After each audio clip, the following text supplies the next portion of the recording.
আসসালামু আলাইকুম। আর মাত্র ৮-১০ দিন বাকি মেডিকেল অ্যাডমিশনের জন্য। আর এই মেডিকেল অ্যাডমিশনের শেষ মুহূর্তে জিকে ইন্টারন্যাশনাল তোমাদেরকে অনেক বেশি চাপের মুখে ফেলছে। এই যে দেখো বাচ্চারা, তোমাদের যে তোমাদের স্বপ্ন আর হচ্ছে সেই স্বপ্ন পূরণ হওয়ার মাঝখানে জিকে ইন্টারন্যাশনাল একটা অনেক বড় বাধা। তবে মাথায় রাখবা, তোমার যদি মানসিকতা থাকে পর্বত সমান, তোমার মানসিকতা যদি থাকে পর্বত সমান, যে কোনো বাধাই ডিঙ্গানো অনেক সহজ, যে কোনো বাধাই ডিঙ্গানো অনেক সহজ। তো চলো শেষ মুহূর্তে জিকে ইন্টারন্যাশনাল কিভাবে আমরা গুছাবো, কি করব, সেই জিনিসটা আমরা আজকে এখানে খুবই বিস্তারিত আলোচনা করব। এবং আমি বিশ্বাস করি তুমি যদি মেডিকেলের স্বপ্ন বাস্তবায়ন করতে চাও, অবশ্যই তুমি আজকে যা যা বলবো সেটা তুমি করতে পারবা। প্রথমেই আসো, হয় জিকে ইন্টারন্যাশনাল ভালো মতো পড়বা, নয়তো জিকে ইন্টারন্যাশনাল তুমি হচ্ছে স্কিপ করবা। কিন্তু কেউ দুশ্চিন্তা করবা না, পড়ালেখা ঠিক মতো করবা না, কিন্তু এটা নিয়ে দুশ্চিন্তা করবা, মাথায় প্রেশার বানাবা, এইরকম কাজ করা যাবে না। ক্লিয়ার? এইরকম কোনো কাজ করা যাবে না। হয় তুমি খুব ভালো মতো পড়ালেখা করবা, নয়তো তুমি এটা স্কিপ করবা, বাকি 97 বা 96 যে মার্কস সেইগুলো ভালো মতো প্রিপারেশন নিবা। কিন্তু পড়বা না ঠিক মতো, বা টেনশন করবা সারাদিন জিকে ইন্টারন্যাশনাল নিয়ে টেনশন করে তোমার পড়ালেখার ক্ষতি করবা, এইটা করা যাবে না। বুঝছো? ওকে, তাহলে যাদের প্রথম কথা খুব বেশি বার্ডেন হবে, মানে একদম মনে হচ্ছে যে ভাই আমি পারবো না, হাল ছেড়ে দিচ্ছি, কোনোভাবেই আমাকে দিয়ে সম্ভব না, তারা জিকে ইন্টারন্যাশনাল স্কিপ করো। বাকি 97-96 মার্কস তুমি ভালো মতো পড়ো, ঠিক আছে? আর যারা পড়তে চাও তাদের জন্য হচ্ছে এই ভিডিওটা। তো প্রথমে দেখো, প্রথম কথা হচ্ছে জিকে ইন্টারন্যাশনালে এখানে টপিক অনেকগুলো আমি লিখছি, বাট তোমার কাছে মনে হবে যে ভাই আপনি এক গাদা টপিক দিয়ে দিচ্ছেন, এত গাদা টপিক কি আসলে পড়া সম্ভব? অবশ্যই পড়া সম্ভব। স্বপ্ন দেখছো না? যেহেতু তুমি দেখছো স্বপ্ন, ওই স্বপ্ন পূরণ করবা তুমি, সম্ভব। দেখো কিভাবে স্বপ্ন পূরণ করা সম্ভব। প্রথমেই আসো, জিকে ইন্টারন্যাশনাল বিসিএস থেকে গত 15-20 বছরের হচ্ছে তুমি বিসিএস প্রশ্ন একবার দেখে ফেলো। এইগুলা দেখতে তোমার সর্বোচ্চ কতক্ষণ লাগতে পারে? গত 15 বছরে বিসিএস এ আসা প্রশ্ন তোমার দেখতে সর্বোচ্চ, আমি তোমাকে টাইমলাইন ধরে বলে দিই, 3 ঘন্টা লাগবে সর্বোচ্চ। 3 ঘন্টা দেখলা। মেডিকেল প্লাস ডেন্টাল কোশ্চেন তোমরা কি জানো 2000 থেকে 2016 সাল পর্যন্ত জিকে কিন্তু ইন্টারন্যাশনাল আসতো মেডিকেল এবং ডেন্টালে, ঠিক আছে? 16 বা 17 আর কি, বা এরকম কিছু একটা হবে, 17 পর্যন্ত বা 18 পর্যন্ত, ঠিক আছে? তাহলে এই 16-17 বছর, এটা 16 বা 17 হতে পারে, হ্যাঁ? এই 16-17 বছরের যে প্রশ্নগুলা তুমি সলভ করবা, এটা দেখতে তোমার কতক্ষণ লাগবে? এটা দেখতে তোমার 1 ঘন্টা লাগবে, কারণ এখানে প্রশ্ন অনেক কম আছে। বিসিএস এর তুলনায় এখানে প্রশ্নের সংখ্যা অনেক কম, 1 ঘন্টা লাগবে। এরপরে চলে আসো ঢাকা ইউনিভার্সিটির ইন্টারন্যাশনাল কোশ্চেন, র্যান্ডমলি দেখবা, 1 থেকে 2 ঘন্টা লাগবে, 1 ঘন্টা ধরতেছি। এরপরে আসো কারেন্ট অ্যাফেয়ার্স। কারেন্ট অ্যাফেয়ার্সটা হচ্ছে ইন্টারন্যাশনাল শেষ মুহূর্তে অনেক সাম্প্রতিক তথ্য চলে আসতে পারে, অর্থাৎ গত 3-4 মাসে কি কি ঘটছে না ঘটছে সেখান থেকে ইন্টারন্যাশনাল প্রশ্ন চলে আসতে পারে। এই জন্য তুমি গত 3 মাসের কারেন্ট অ্যাফেয়ার্স কিনতে পারো। নভেম্বরের কারেন্ট অ্যাফেয়ার্স, ডিসেম্বর আর জানুয়ারি, এই 3 মাস কিনলেই হবে। কারেন্ট অ্যাফেয়ার্স থেকে কি ভাইয়া সব পড়বো? না, কারেন্ট অ্যাফেয়ার্স পড়ার নিয়ম আছে। একবার রিডিং দিবা, তুমি পেপার পড়ো না? জীবনে তো একদিন হইলেও তো তুমি পত্রিকা পড়ছো নাকি? কেউ, আমি বিশ্বাস করি এই ভিডিও যারা দেখতেছো সবাই জীবনে একবার হইলেও পত্রিকা পড়ছো। পত্রিকা তুমি কেমনে পড়ো? তুমি কি পত্রিকা মুখস্থ করো? না, তুমি পত্রিকা কি করো? একবার জাস্ট গল্পের বই পড়ার মতো করে একবার হেডলাইন গুলা রিডিং দাও বা পড়ো। কারেন্ট অ্যাফেয়ার্সটা ঠিক পত্রিকার মতো করে পড়বা, কোনো কিছু মুখস্থ করা দরকার নাই, খালি একবার রিডিং দিবা, একবার রিডিং দিবা। তাহলে এই 3টা কারেন্ট অ্যাফেয়ার্স তোমার একবার করে রিডিং দিতে কিচ্ছু মুখস্থ করার দরকার নেই। আমি আবার তোমাকে সাবধান করতেছি, মুখস্থ করার কোনো ইস্যুই নেই। পত্রিকা পড়ার মতো করে, ঠিক পত্রিকা পড়ার মতো করে এই গত 3 মাসের কারেন্ট অ্যাফেয়ার্স তুমি একবার রিডিং দিবা। এই যে তুমি একবার রিডিং দিছো না, তোমার মাথায় সাম্প্রতিক যত দেখবে ইন্টারন্যাশনাল আছে মাথায় সেট হয়ে যাবে। একবার রিডিং দিলেই দেখবা যে এই জিনিসগুলো মাথায় খুব সুন্দর করে সেট হয়ে গেছে। জাস্ট রিডিং দেখবা যে অপশন পরীক্ষার হলে যে অপশনটা দিয়েছে তুমি অপশন দেখে তোমার মাথায় অ্যান্সার চলে আসছে, দিলা। এরপরে আসো কি কি পড়বা, ঠিক আছে? এগুলা পড়লা, এবার আসো কি কি পড়বা। আন্তর্জাতিক সংগঠন, WHO, FAO, international labour organisation, জাতিসংঘ, জাস্ট কি পড়বা? সদর দপ্তর কোথায় অবস্থিত, আর হচ্ছে প্রতিষ্ঠাকাল কবে। প্রতিষ্ঠাকাল আর সদর দপ্তর একটা ছকের মধ্যে পাবা, তুমি যে ইন্টারন্যাশনাল বইগুলো ছকের মধ্যে পাবা। প্রতিষ্ঠাকাল আর সদর দপ্তর পড়তে লাগবে কতক্ষণ? আধা ঘন্টা, 30 মিনিটস। শুধু সদর দপ্তর আর প্রতিষ্ঠাকাল শেষ।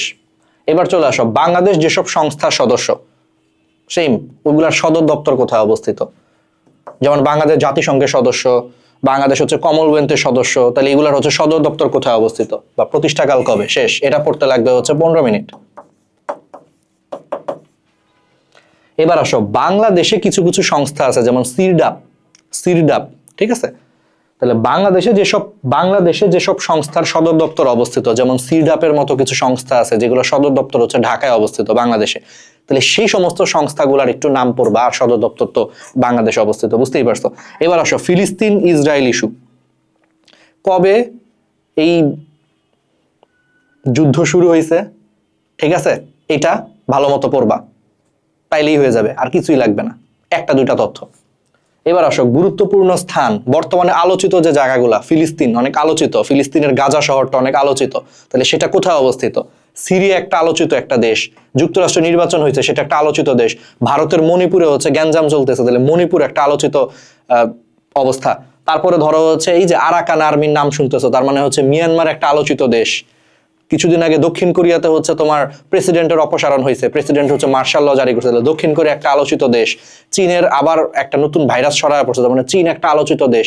এই দেশগুলোর দু একটা খালি শহরের নাম, যে বেজিং কোন দেশে অবস্থিত, আলেপ্পো শহরটা কোথায় অবস্থিত, সিরিয়া, ঠিক আছে, গাজা শহরটা কোথায় অবস্থিত, ফিলিস্তিনে, এইগুলো তোমাকে একটু পড়তে হবে। তারপরে আসো প্রণালী, দুই একটা প্রণালী রিসেন্টলি তুমি দেখবা বাবেল মানদেব প্রণালী আর হরমুজ প্রণালী, এই দুইটা প্রণালী হচ্ছে খুব বেশি উচ্চারিত হচ্ছে, এইগুলা হচ্ছে একটু দেখবা, দ্যাটস ইট। এগুলা পড়তে কতক্ষণ লাগবে? এই সমস্ত জিনিস পড়তে 2 ঘন্টা, সর্বোচ্চ 2 ঘন্টা, কারণ তুমি একদম জিস্ট পড়াশোনা। ফিলিস্তিন ইসরায়েল ইস্যু পড়তে কতক্ষণ লাগবে? 5 মিনিট। কবে শুরু হয়েছে, কোন শহরে হত্যাযজ্ঞ চলতেছে, এগুলা পড়তে তোমার 5 মিনিটে বেশি লাগবে না। এবার চলে আসো সাম্প্রতিক কিছু জিনিস, মার্কিন নির্বাচন থেকে আসতে পারে যে কে নির্বাচিত হয়েছে, ডোনাল্ড ট্রাম্প কত নম্বর প্রেসিডেন্ট, এই 2-3টা তথ্য, আর কিছু না। ডোনাল্ড ট্রাম্প কাকে পরাজিত করছে? কমলা হ্যারিসকে, শেষ। কমলা হ্যারিস কোন দেশের বংশোদ্ভূত ছিল? ভারতীয় বংশোদ্ভূত, শেষ। এই 3-4টা তথ্য পড়তে তোমার সময় লাগবে হচ্ছে 10 মিনিট, ডিপে ঢুকার দরকার নেই, 10 মিনিট। আচ্ছা এবার আসো সিরিয়ার বাশার আল আসাদ কবে ক্ষমতাচ্যুত হয়েছে? 8 ডিসেম্বর, ঠিক আছে। বাশার আল আসাদ কোন গোষ্ঠীর সদস্য, মানে কোন জনগোষ্ঠীর লোক ছিল? 2-একটা তথ্য পড়তে পারো, শেষ। তারপরে এই যে ভারতের মণিপুর রাজ্যে সংঘর্ষ চলতেছে, তাহলে মণিপুর রাজ্যে কোন 2টা সম্প্রদায়ের মধ্যে সংঘর্ষ চলতেছে? কুকি সম্প্রদায় হচ্ছে মেইতেই সম্প্রদায়, খালি একবার নাম পড়লাম, শেষ। এই যে বাংলাদেশের বর্ডারে যে এখন একটা নতুন দেশ নাকি হয়ে যাবে শুনতেছি আমরা, তাই না? তাহলে কি, কোন আর্মি? আরাকান আর্মি মিয়ানমারের সামরিক জান্তাকে পরাজিত করছে, তাই না? এই জিনিসগুলো আসতে পারে, কোন আর্মি? আরাকান আর্মি, একটু দেখলা। এগুলো পড়তে তোমার সময় লাগবে হচ্ছে 30 মিনিটস। ওকে, এবার চলে আসো বার্তা সংস্থা, একটা ছক পড়তে হয়, কোন দেশের বার্তা সংস্থার নাম কি, এগুলো একটু পরীক্ষায় আসে। বিমান সংস্থার নাম, একটা ছক থাকবে বইগুলাতে, ছক থেকে পড়বা, শেষ। এগুলা পড়তে তোমার সময় লাগবে 15 থেকে 20 মিনিট। ওকে, এবার আসো জলবায়ু সংক্রান্ত চুক্তি, মন্ট্রিল প্রোটোকল, এটার মূলনীতি কি ছিল? তারপরে কোপের ফুল মিনিং কি? কনফারেন্স অফ দ্য পার্টিস, এটা হচ্ছে জলবায়ু সম্মেলন। এই কোপ কোন শহরে হয়? 2টা জিনিস পড়তে হবে। এই জলবায়ু সম্মেলনের ফুল নাম কি? Conference of the parties. এটা কোন শহরে হয়? 24-এ এটা হয়েছিল আজারবাইজানের রাজধানী বাকুতে, আর 25-এ এটা হবে ব্রাজিলে। ব্যাস, এই 2টা তথ্য। তারপরে জেনেভা কনভেনশনের মূলনীতি কি ছিল? যুদ্ধপরাধের যে বিচার বা ওই রিলেটেড জিনিসগুলো জেনেভা কনভেনশনে ছিল। ভিয়েনা কনভেনশনের মূলনীতি কি ছিল? কূটনীতি সংক্রান্ত জিনিস। ব্যাস, জাস্ট এইটুকু, আর কিচ্ছু না। যে নিচের কোনটা কূটনীতি সংক্রান্ত কনভেনশন? অ্যান্সার হচ্ছে ভিয়েনা কনভেনশন। নিচের কোথায় যুদ্ধবন্দীদের বিনিময় সংক্রান্ত চুক্তি স্বাক্ষরিত হয়? জেনেভায়। ব্যাস, জেনেভা কনভেনশনের মূলনীতি হয়ে গেল।